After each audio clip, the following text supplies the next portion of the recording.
Hey, what's up? Today we're going to discuss how the guild structure works and some of the goods and bads of how Last Cloudia has gave us the ability to be in a guild and how it functions in general.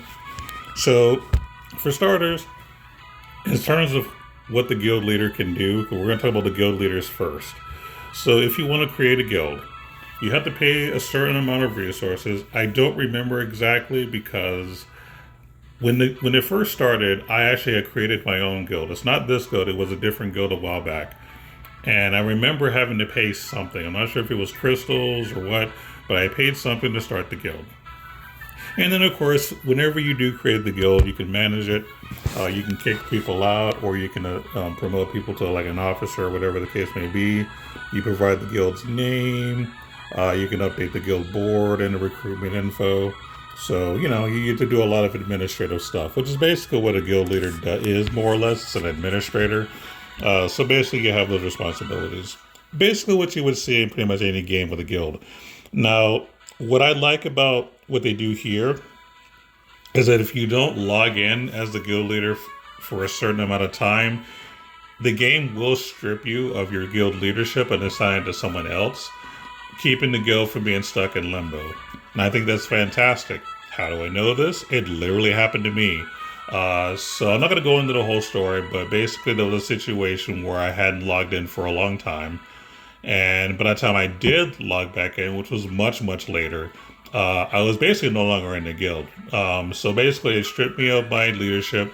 Now I don't know if the game itself kicked me out or if the new leader had kicked me out. I forgot exactly how it works, but either way, I was stripped of the title and eventually removed one way or the other. And I think that's great because I have seen other gacha games where if the guild leader doesn't like you know like remove themselves and they just leave everybody stuck in limbo, the guild's pretty much stuck. So to make it to where the guild isn't stuck, they put that in place to where they'll just give it to us another active member, which I think is fantastic. So good job, kudos to you, Adis, for putting that into place. So that's basically what a guild leader does, and like I said, the devs did a good job with that. Now, as far as what a regular player can do, you have the option to manage some stuff yourself. So for guild battle, for example, you can do your auto entry settings by just tapping auto entry, and then you can turn it on or off. So basically it makes it to where whenever you're done with guild battle, if you turn it on, you can just make it to where you don't have to constantly keep manually accepting being part of the guild battle. You can just leave it alone and it'll do it for you. Now, if you turn it off, then that means that if you want to participate, you have to actively press a button to participate. But I keep mine on because I know I'm going to participate, so we're good there. The other thing you can do too is your party presets for guild battle. I'm not going to do that here, but basically, if you want to adjust, some of your defensive teams or whatever, you can do that. Even if you're not in a current active battle, you can just set it up so you don't have to worry about it later on. So all you have to do when the guild battle starts is just to basically turn your defenses on and you're good to go. You can also set up your guild background. So if you click on build guild background, you can change what you want your background to look like. So if you want it to be like the regular guild end, which is what it's set to, or if you want to do like the arena coliseum, you could do that and it'll basically change the background if you want, showing all the characters that are all your guildmates on there. So that's pretty cool. Nothing wrong there. And then for the guild hunt, this is another mode that they added where basically you just get a boss that everybody gets to slay together. Just kind of well, it's not like a cooperative thing. Basically, you're doing this separately because it's not like it's a raid or anything.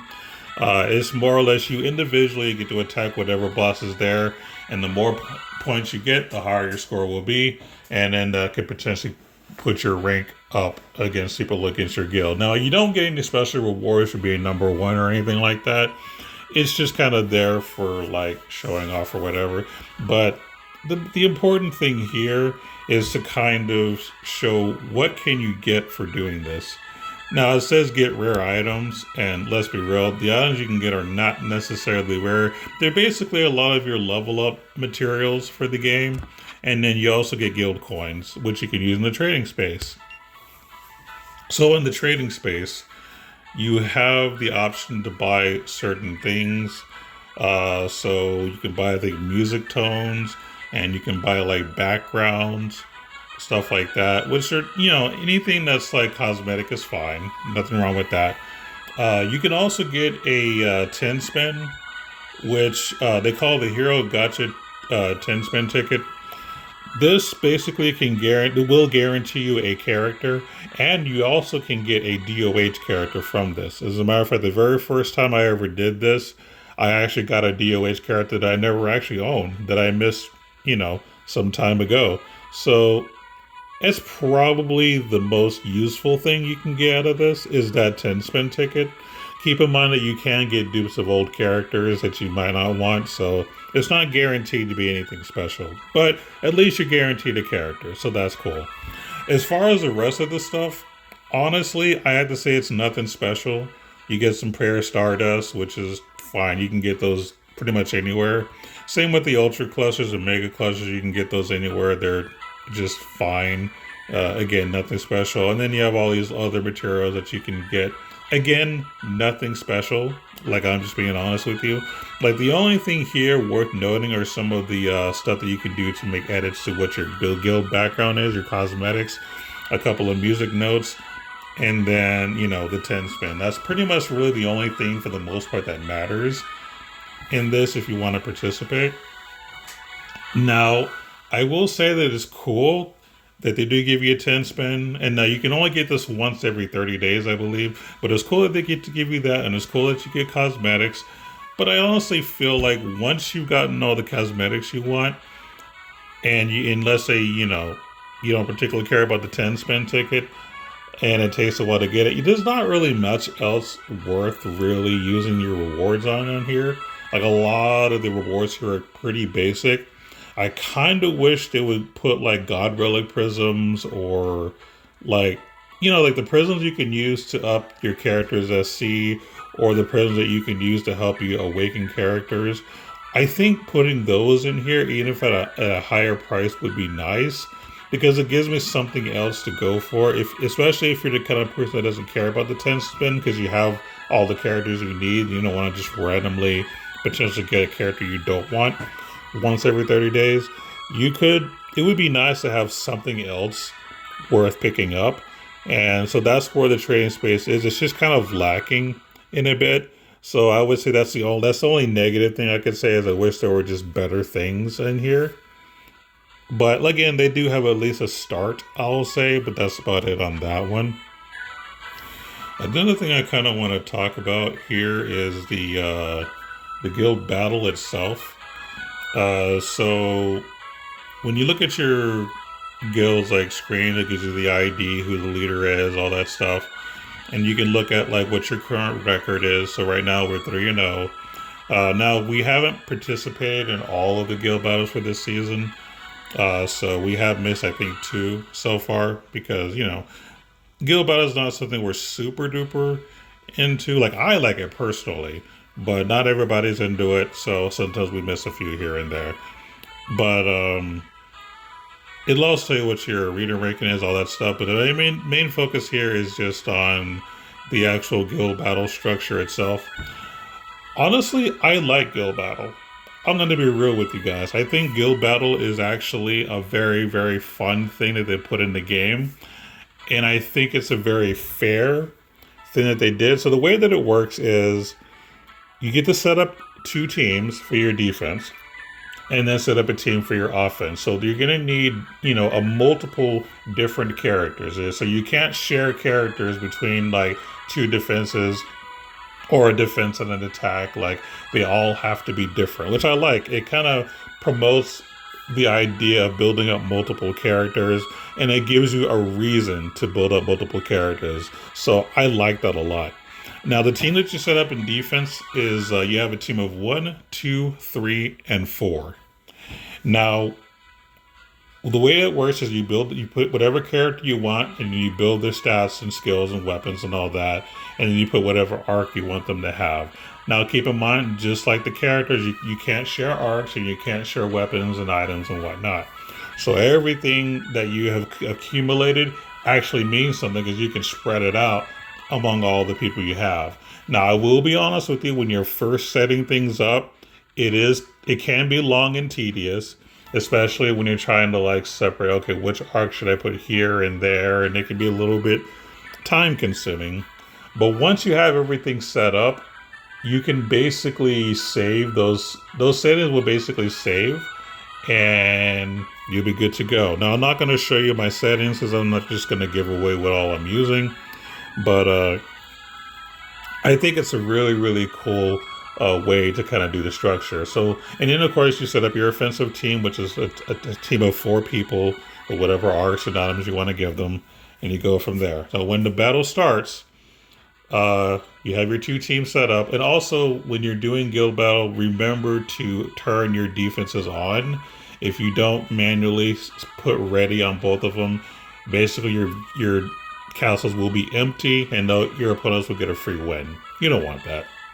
So when the battle starts, your attacking team, you get to pick which individual you want to fight. So you'll see the name of all of the characters in the other guild that, have a team set up, or not set up, but at least they're supposed to be there, and you get to pick which one you want to fight.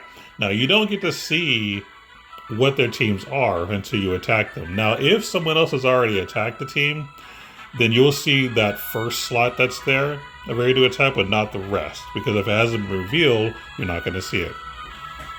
But basically, it's all auto battle, which I love, by the way. One of the issues with Arena is that you could get to manually control your attacking, which gives you a huge advantage. Here, there's no huge advantage. You just have to build a good offensive and defensive team, and then based off of the skill level of how you build your characters, will more or less determine how well you can do. And I like that. I like the fact that it's auto battle. I like the fact that so you attack the team of 1 first, then 2, then 3, then 4, and then if you happen to get it all, you get that many stars. It's pretty cool. And then whoever has the most number of points at the end of the guild battle wins. Now, the number of attacks you get is based on the number of people participating in guild battle. So if you only have, say, 10, you're going to be able to attack 4. I think it's like 3 or 4 times. And if you have, like, let's say a full squad of 20 on, you only get, like, I think probably 2 attacks or something like that. I'm not exactly sure how the ratio is, but basically the number of times you can attack is based on how many people have signed up for Guild War, is how that works. So that's also interesting. I think that's a good way that they do that. But yeah, I mean, honestly, the way the guild did guild battle, I have no negative critiques on it. I think that they actually did guild battle really, really well. So good job on you for that. So that's more or less how the guild structure works. Don't forget, of course, to always do your guild hunts. Like I said, the only negative thing that I had to say is just, the trading space could be better. That's all. I think that's the only thing negative I can say about it. But I think guild battle is great. The fact that we can chat, and it is great as well. So you can communicate with your fellow guild mates. I think it's a great thing. I really do. So it's like I said, a good start. But there are certain things that can be changed. So those are my thoughts. If there's anything that maybe that I didn't touch upon that that you think is either good or bad about, feel free to let me know in the comments. And that's going to be pretty much it for today's video. So until next time, take care, everyone.